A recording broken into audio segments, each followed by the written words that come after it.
Hello everyone and welcome back to another mini concept, this time about Ohm's law.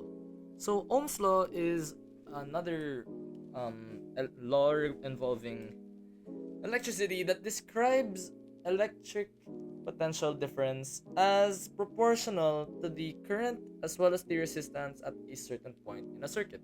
Now, what is electric potential difference? That's basically the voltage as we discussed in the last video.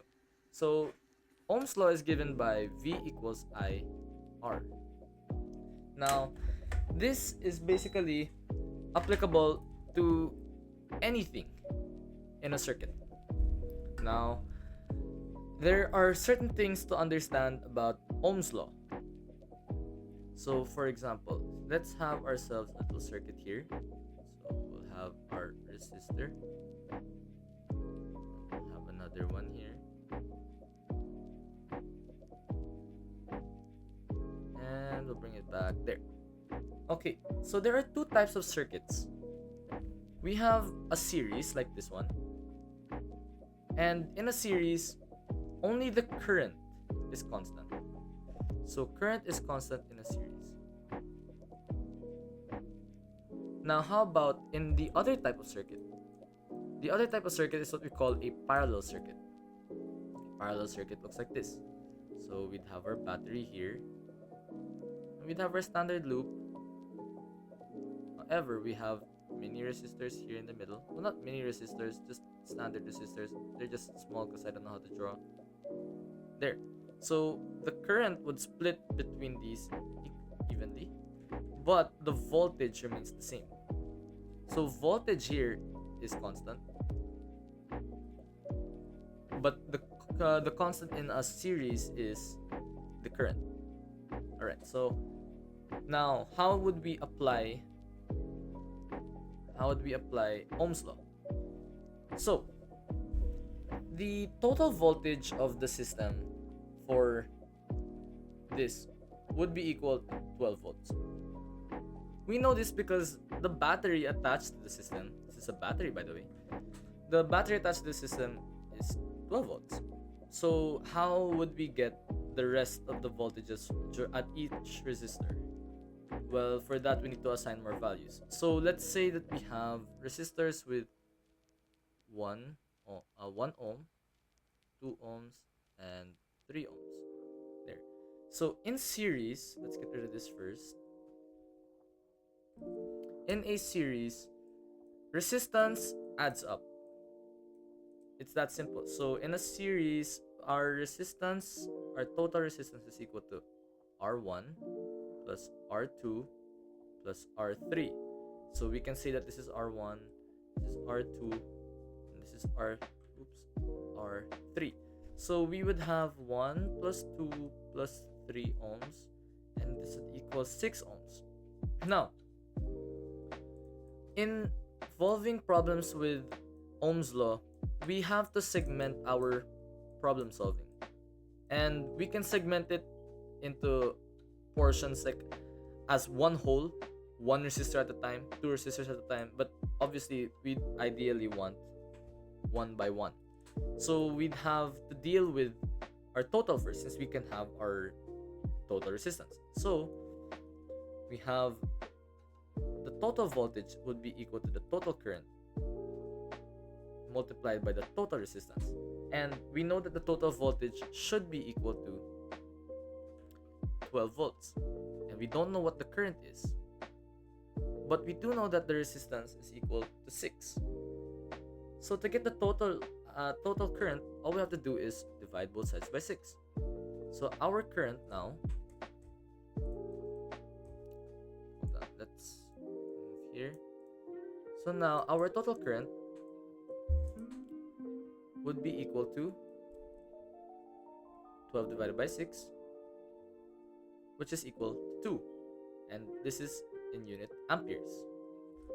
So throughout the entire series, we would have a current of 6 amperes, and we know that based on the series or the concept of series, the current is going to be constant.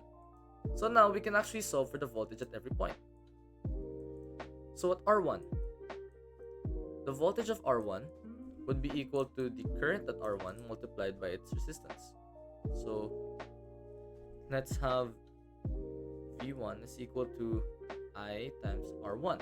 And we know that I is equal to 2, and this is equal, the resistance is equal to 1, so the voltage at the first resistor would be 2 volts.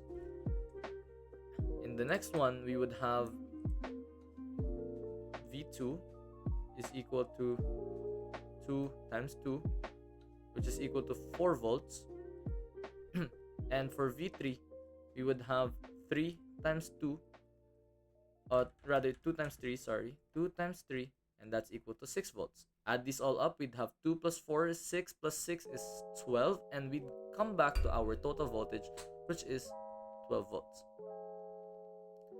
And that's it. So that's how you use Ohm's law in this simple series example. Now how about here? So involving parallel circuits, it's important to note the most important, or I'd say the most important concept in solving these types of problems. Parallel circuits do not add up resistances. Instead, they add the reciprocals. So you want to get the reciprocal of the reciprocals. The reciprocal of the sums of the reciprocals. Now that sounds kind of stupid, but this is basically what it looks like. The formula for the resistance inside a parallel circuit is 1 over the total resistance, or the reciprocal of the total resistance, is equal to 1 over R1 plus 1 over R2, so on and so forth. So essentially, what you're going to want to get, or your final formula, is just the total resistance of a parallel circuit is all of this 1 over R1 plus 1 over R2, so on and so forth, to the power of negative 1, because you want to flip them around. And we can apply that here. So let's try again.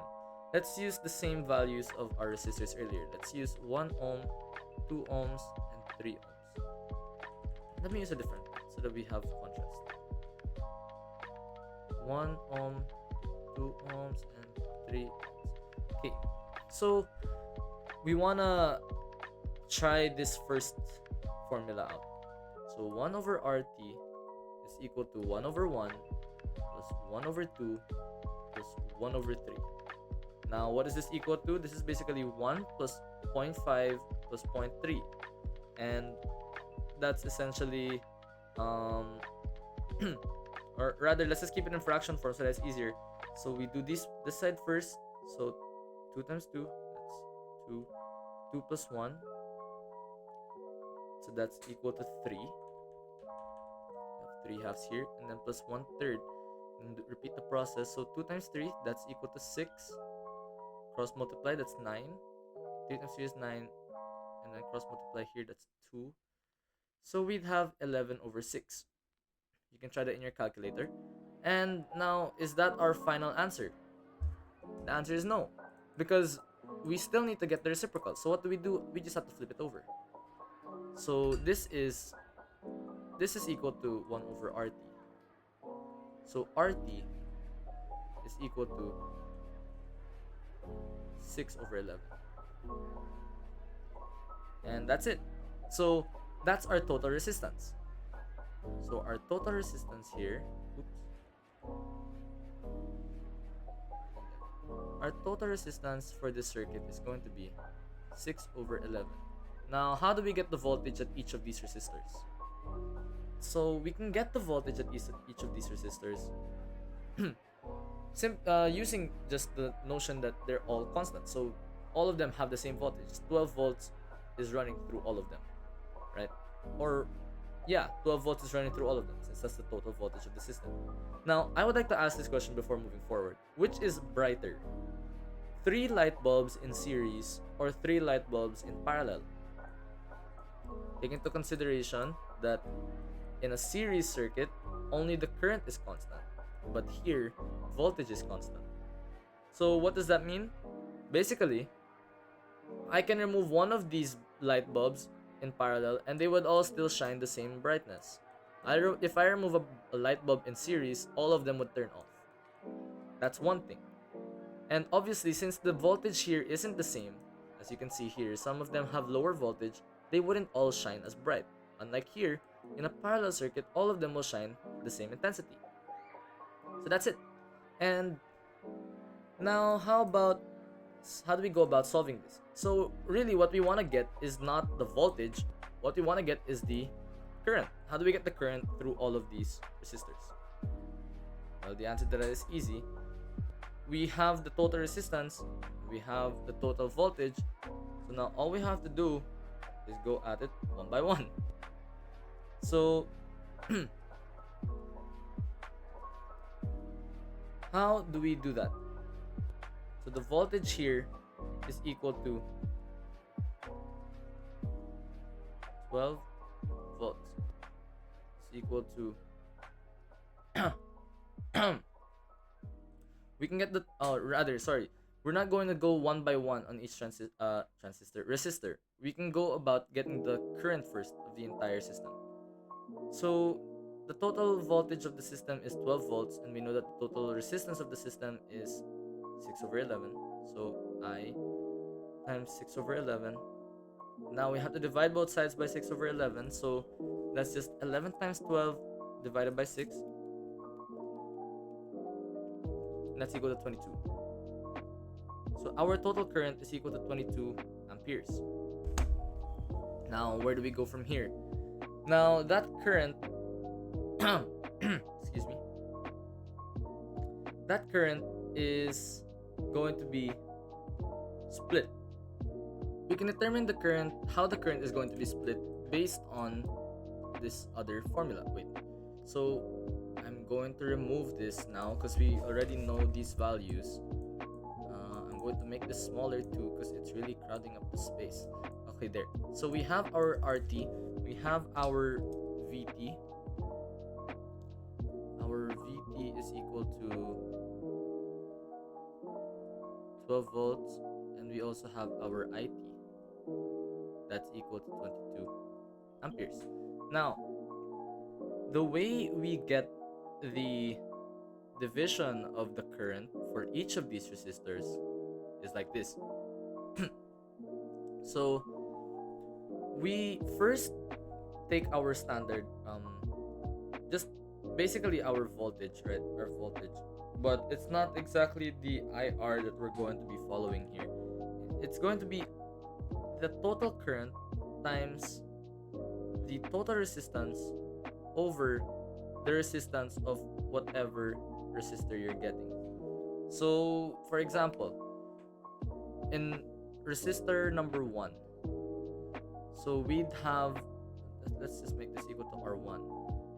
We would have 22 times the total resistance. The total resistance is 6/11 over 1.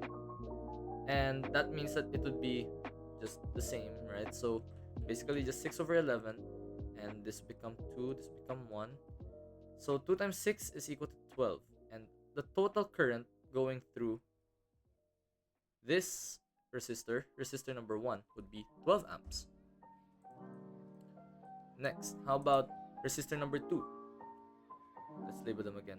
R1, R2, R3. So for R2, we would have 22 times 6/11 divided by 2. So this would basically be 6/11 times 1/2. This would cancel out. 3, this would become 1. These would become 2 and 1. So 2 times 3 is 6. And 1 over, well, yeah, that would, 1 times 1 is just 1. So our final answer is 6 amperes here. Now, how about the last one? R3. I'll do it over here. R3 would be equal to 22 times 6/11 times 1/3. This will become 2, this will become 1. This will become 2, this will become 1 as well. So, excuse me, we would have an answer of 4 amperes. Now, how do we know if we're correct? We know that it's supposed to add up to 22, so let's try adding all of them together. So I1 plus I2 plus I3. our final answer would be 12 plus 6 plus 4. 12 plus 6 is 18 plus 4 is 22 amperes. Are they equal? Yes, they are. So the total current and the individual currents match up, and that means we got it correctly. That's how you get the resistance, the current, and the voltage of a parallel circuit. Actually, we haven't really solved for the voltage yet of these individual resistors. So I'll leave you guys to try that, since now we have the individual resistances and the individual currents. I'll just leave the answers in the comments below. So give that a try. Now, how about this? There's also another type of circuit. Okay, I won't go too far from the original slide. There's one more type of circuit that looks like this. So this is our battery. Here we can have a resistor, and then here our circuit will branch out, turn into another resistor here, and we'll go back. But the thing is, here on this side we have another resistor in parallel. So you can see that we have, for the most part, it becomes series, and then suddenly, oops, it splits into parallel, and then it comes back into series. Now this is what we call a combination circuit. And the combination circuit basically has parallel elements while having series elements. So how would we deal with problems like this? We deal with problems like this by going one resistor at a time, aiming to make all of them into series. So how does that work? We group them.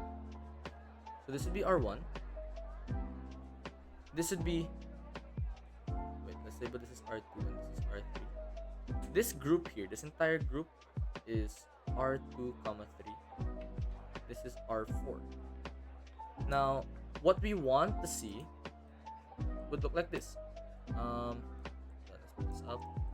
Our computations are ideally going to look like this for the resistance. So resistance would look like R1 plus R2, 3 plus R4. We can do this by getting the total resistance of the parallel area first, and then treating the entire group as one resistor. That just makes our lives easier. So now let's try solving for the the voltage and the current, or just simply getting every value for each resistor to close out our video. So let's keep this at 9 volts. Say this is just some random say maybe a toy or a house appliance. So we'll assign some resistor values. We'll give this 6 ohms. This one can be like 3 ohms. This can be 4 ohms, and this will be 2 ohms. There. So let's plug in our values first. Let's use, so R1 is 6. Now R2, 3, we have to solve for that. So let's just leave that blank first. R4 is 2. So how do we get R2 and 3? Let's just use our formula. So 1 over R2, 3 is equal to 1 over 3 plus 1 over 4. This is equal to 12, 4. So this is equal to 7 over 12. And we want to flip that over. So the total resistance for R2 and 3 is 12 over 7. So we can now add that here into our computation. Let's move this all up. Let's move this. So R2, 3 is equal to 12 over 7. So we'd have 8 plus 12 over 7, just to make our lives easier, and we'd have 7 times 8 is 56 plus 12, that's 68 over 7. So that is our total resistance. This is our RT. Now we can get our current from this, because as we know, in a series our current is constant. So how do we do that now? Let's get rid of this, since we already know what the resistance of those two are. To get the total current is equal to V over R, total V I mean, over RT, and our total voltage is 9, and you want to divide that by 68 over 7, our total resistance. So that would give us a value of excuse me, 63 over 68. So basically we just flip them around and then that's it. So now this is our total current. What do we do with our total current now? How do we assign, or how do we determine the values of our voltage for each resistor, as well as the currents for the resistors in parallel here? So let's go through them one by one. R1, let's do it here right above it. So R1, or V1 rather, would be equal to 63 over 68 times the resistance. So that's 6. Using the calculator, hold on.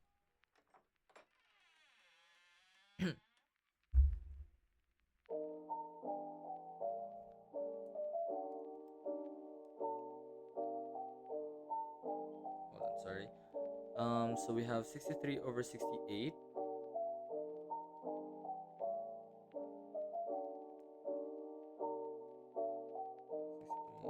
68 times 6. That's wrong. 63 over 68 here times 6. So that is equal to 5.56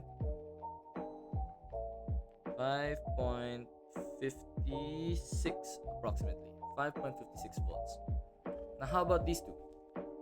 Right, now for the next one is a bit more complicated, because we have to figure out first the current, right? And the current is going to be split here. However, we know that the current through each resistor is constant, right?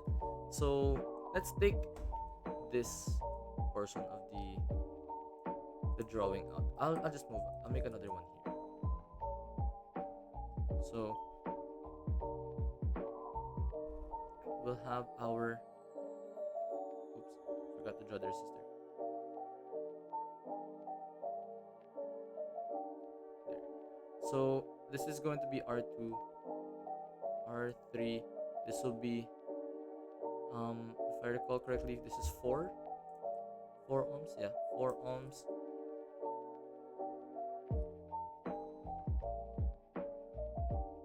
4 ohms, and this will be 3 ohms.